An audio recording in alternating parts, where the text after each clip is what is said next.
talaga, Daniel Marion? Natatakot ka? Baka namang mamatay ka na sa takot. Wag. Ibigay mo sa utang ina mo ang kasiyang patay sa pamamagitan ng pared.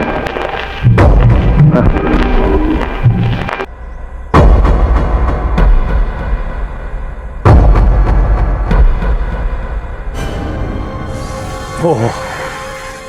Natatakot ako. Ngunit hindi kita bibigyan ng kasiya. Ang mga katulad ninyo ay walang karapatan mabuhay sa gitna ng lipunan ng tao.